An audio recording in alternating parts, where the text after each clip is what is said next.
The beginning of nationalism can be seen during the Napoleonic Wars. During this time, Napoleon controlled most of Europe either directly or indirectly. In the indirectly controlled areas like Germany, Poland, and Spain, nationalism grew hate for Napoleon and French occupation. Nationalism is a political ideology which involves a strong identification of a group of individuals with a political identity defined in national terms, i.e., a nation. The feeling of nationalism rose throughout Europe during and after the fall of Napoleon. At the Congress of Vienna, nationalism was given little thought as the borders of Europe were redrawn. People in the German and Italian states wanted to unite their ethnic lands into one nation, though rulers of countries like Austria and Russia tried to keep the different ethnic groups together in their empires. Unfortunately, unlike Russia and Austria, who kept their empires together, nations like the Ottoman Empire were beginning to crumble. The Ottomans tried to modernize their empire like the rest of Europe, but they brought back the ideas of the Enlightenment instead. In 1830, the Greeks revolted and gained independence, while the Serbs got self-rule in Serbia also in 1830. These events caused the European powers to ask the Eastern Question, which meant what will happen to the lands of the crumbling Ottoman Empire. Even Norway broke away from its union with Sweden in 1905. The European revolutions of 1848 were a series of political upheavals throughout Europe. Through no coordination or cooperation, 50 countries were affected in all. It all started in France in February, which ended Orleans monarchy and created the French Second Republic. Louis Napoleon was eventually elected president, and he created the Second French Empire. Revolutions in the German states demanded German national unity, while the Habsburg Empire in Austria was strained by its many ethnic groups. Even Switzerland split, creating Sonderland, there was a short civil war after. During the early to mid-1800s, there was talk of uniting the German states into one nation, and also talk of uniting Italy. In Germany, plans were constantly halted by Austria, who wanted a weak and divided Germany.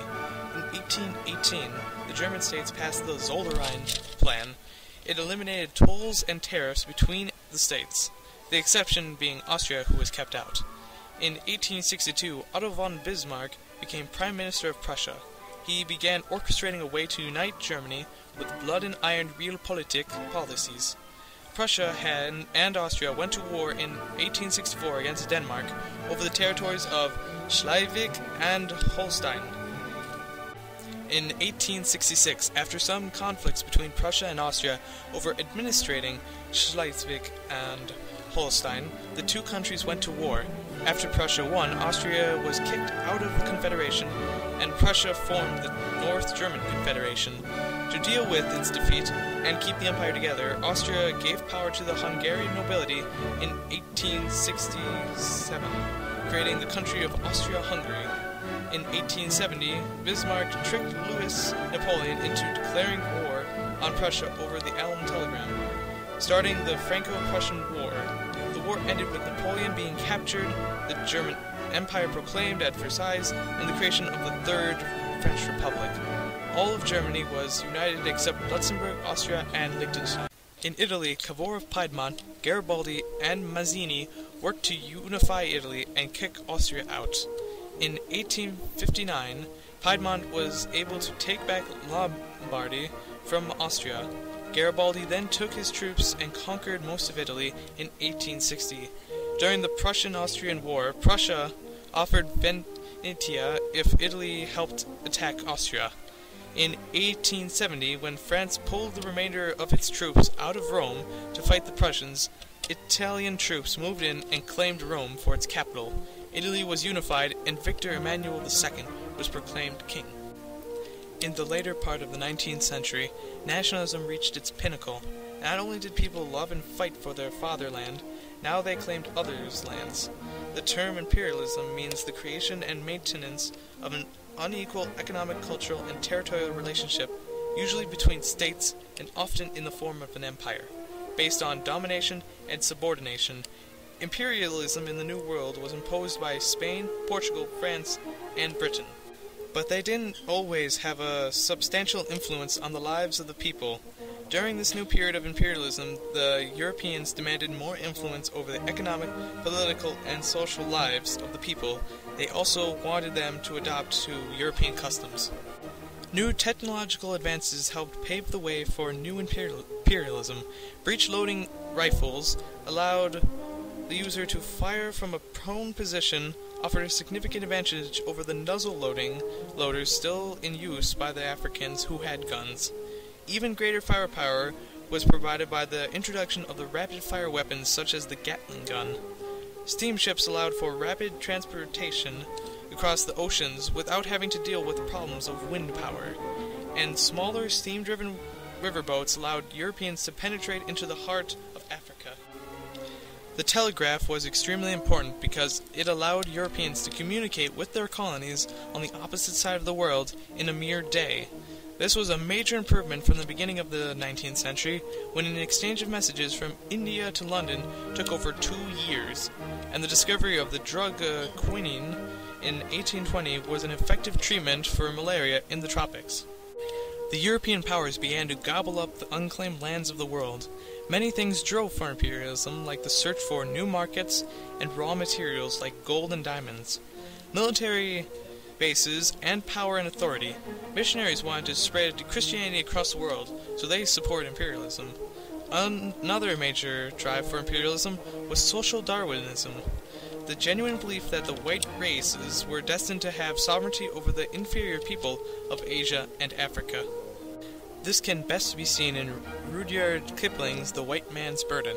Kipling wrote the poem to appeal to the U.S. to develop the Philippines, which they had just taken in the Spanish-American War. But there were many skeptics like J.A. Hobson, a journalist and essayist, who said Europe's trying to civilize Asia was in a brutal manner of giving. Mark Twain was also against imperialism. In many cases they were right. Lord Curzon, Viceroy of India, quotes on Afghanistan in 1898 shows the lack of care to the colonies. To me, I confess, countries are pieces of a chessboard upon which is being played out a game of domination of the world.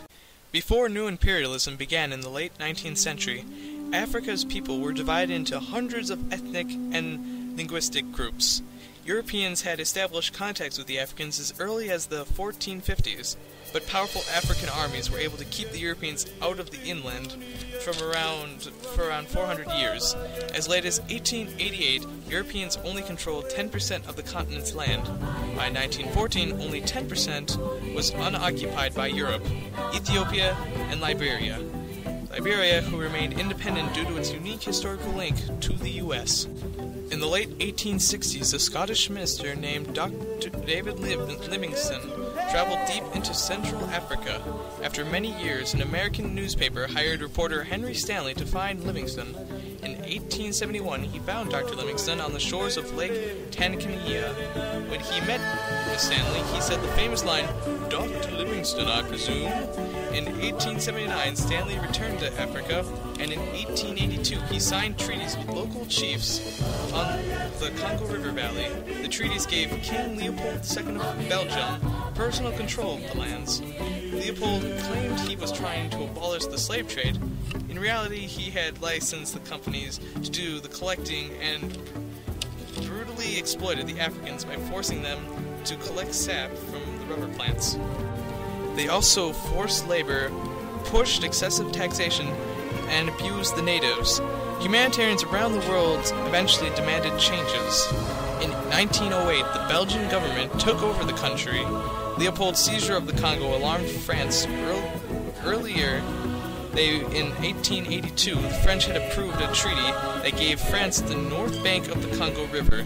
Soon, Britain, Germany, Italy, Portugal, and even Spain were claiming parts of Africa, starting the scramble for Africa.